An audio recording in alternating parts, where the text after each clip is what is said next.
मला महाराष्ट्राचा चेहरा बदलायचा आहे। कसला तुला चेहरा? तुझ्या चेहऱ्यासारखा पाहिजे का?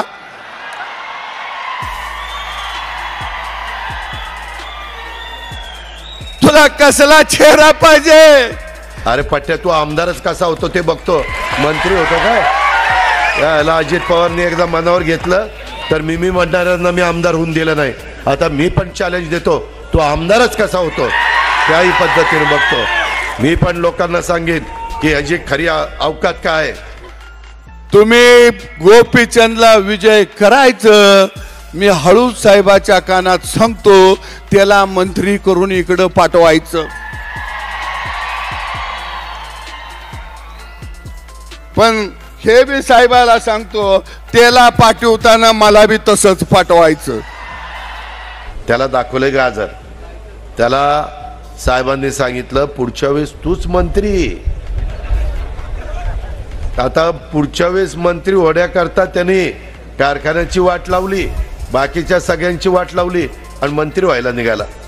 प्रॉब्लेम काय झाला या देवेंद्र फडणवीसांना का घेरायला लागले ते माहिती आहे का? कारण आपण शेतकरी माणसं आहे, आपल्या घरात गाय असत्या, तसं राज्याची तिजोरी म्हणजे ही गाय आहे, गाय। आणि शरद पवार असतील, उद्धव ठाकरे असतील, काँग्रेसवाले असतील, याने देवेंद्रजीला का घेरलं माहित आहे का? तर ते काय म्हणत होते साहेबाला, त्या गायची जी कास आहे त्या कासला 4 थान आहेत, या अर्ध थान वासराला पाजायचं म्हणजे आपल्याला, आणि 3.5 थानातलं दूध आपणच हाणायचं। देवेंद्रजी काय म्हणले, 4 थान ही वासराचीच आहेत, मी सगळं दूध वासरालाच देणार। मग पवार साहेबाला 9वा महिना लागला आणि कळा सुटल्या। ते म्हणलं माझ्या चिल्या पिल्यांचं कसं होयाचं? अरे पवार साहेब, तुमच्या चिल्या पिल्याने कारखाना हाणलं, बँका हाणल्या, सूतगिरण्या हाणल्या, पण पवाराला मानावं लागेल, एवढं हाणलं तरी सुद्धा भाषणात आता म्हणतोय मला महाराष्ट्र बदलायचा आहे, मला महाराष्ट्राचा चेहरा बदलायचा आहे। कसला तुला चेहरा? तुझ्या चेहऱ्यासारखा पाहिजे का?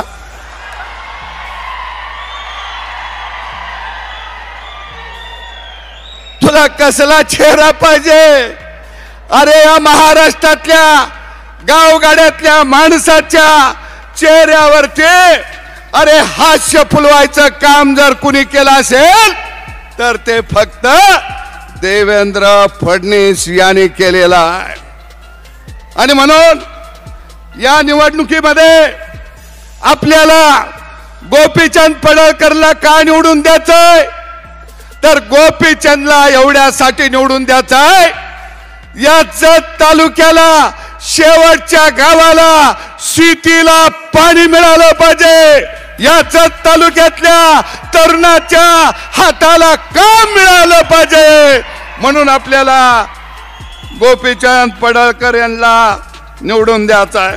भावांनो, खरं बघितलं तर मी काल भाषण ऐकलं उद्धव साहेबांचं, सगळ्या जाती पाती विसरा आणि मातीसाठी संघटित व्हा। आपल्यावर टीका केली तर उत्तर एकच द्यायचं सोशल मीडियातनं, एकच छंद गोपीचंद, दुसरं उत्तर द्यायचं अजिबात नाही। अरे येणारं सरकार, साहेबांनी सांगितलंय की आमचं सरकार आल्यानंतर महाराष्ट्रातल्या शेतकऱ्याला आम्ही कर्जमाफी सुद्धा देणार आहे। त्या तुम्ही गोपीचंदला विजय करायचं, मी हळू साहेबाच्या कानात सांगतो, त्याला मंत्री करून इकडे पाठवायचं। पण हे बी साहेबाला सांगतो, त्याला पाठवताना मला बी तसंच पाठवायचं। विधानसभा निवडणुकाच्या मतदानासाठी आता अवघे 13 दिवस उरले आहेत. याच पार्श्वभूमीवर राज्याला जणू युद्धभूमीचं स्वरूप आलं असून सर्वच राजकीय पक्षांनी प्रचाराचा धडाका लावला आहे. संभाचा झोळा उडालाय. याच राजकीय सभा दरम्यान राजकीय नेते मंडळी एकमेकावर आरोप प्रत्यारोप करतात. कधी चिखलफेकी होते, मात्र बोलताना माणसाचं भान सुटलं तर जीभ घसरते. राजकीय वाचाळवीर महाराष्ट्राला काही नवे नाहीत. रोज कोणी ना कोणी काहीतरी बोलतच असतो, पण एखाद्याच्या दिसण्यावरून वागण्यावरून केलेली वैयक्तिक टीका सगळ्यांना झोंबते. जनतेलाही ते आवडत नाही. असंच काहीसं महायुतीच्या सभेत जतमध्ये सदाभाऊ खोत यांच्यासोबतही झालं. प्रचार सभेत तावातावाने भाषण करताना त्यांनी राज्यातीलच नव्हे तर देशातील वरिष्ठ नेत्यापैकी एक असलेले ज्येष्ठ राजकारणी राष्ट्रवादी काँग्रेसचे सर्वेसर्वा शरद पवार यांच्यावरही खालच्या पातळीवर जाऊन टीका केली आहे. सदाभाऊ खोत यांनी शरद पवार यांच्या आजारपणावरून बोलत जे वक्तव्य केलं ते सगळ्यांना झोंबलं आणि महाराष्ट्रातही त्याचे पडसाद उमटत आहेत. शरद पवार यांचे पुतणे उपमुख्यमंत्री अजित पवार यांनीही हे वक्तव्य रुचलं नसून त्यांनी सदाभाऊ खोत यांच्यावर कडाडून टीका केली आहे. राष्ट्रवादी काँग्रेस फुटली असली, अजित पवार आणि इतर पवार कुटुंबात मतभेद झाले असले तरी, अजितदादा गट महायुतीत सामील असला तरी शरद पवार यांच्यावरील वैयक्तिक पातळीवरील ही टीका मात्र अजित पवार यांना आवडलेली नाही. अजित पवार म्हणाले, ज्येष्ठ नेते आदरणीय पवार साहेब यांच्याविषयी सदाभाऊ खोत यांनी केलेले वक्तव्य हे अत्यंत चुकीचे व निंदनीय आहे. अशा पद्धतीने खालच्या पातळीवर पवार साहेबांवर वैयक्तिक टीका करणे आम्हास पूर्णपणे अमान्य आहे. ही आपल्या महाराष्ट्राची संस्कृती नाही. राष्ट्रवादी काँग्रेस पक्षाच्या वतीने व वैयक्तिकरित्या मी या विधानाचा तीव्र निषेध करतो. यापुढे पवार साहेबांवर खालच्या पातळीवर जाऊन कोणी वैयक्तिक टीका केल्यास राष्ट्रवादी काँग्रेस पक्ष खपून घेणार नाही, अशा शब्दात अजित पवार यांनी थेट इशारा दिलाय. त्यांनी शरद पवार यांच्यावर टीका करताना पातळी सोडली. शरद पवार यांच्या आजारपणावरून वक्तव्य करताना आता महाराष्ट्राचा चेहरा तुमच्या चेहऱ्यासारखा करायचा आहे का, असा खोचक सवाल खोत यांनी विचारला. महाराष्ट्र बदलायचा आहे म्हणजे तुम्हाला कसला चेहरा पाहिजे, असं वादग्रस्त वक्तव्य त्यांनी केलं. शरद पवार यांचा एकेरी उल्लेख करत खोत यांनी खालच्या पातळीवर जाऊन टीका केली. पवार साहेब तुमच्या चिल्ल्या-पिल्ल्याने कारखाने हाणले, बँका हाणल्या, सूतगिरण्या हाणल्या, पण पवारांना मानावा लागेल. एवढं घडलं तरी सुद्धा भाषणात म्हणतं मला महाराष्ट्र बदलायचा आहे, मला महाराष्ट्राचा चेहरा बदलायचा आहे. कसला चेहरा?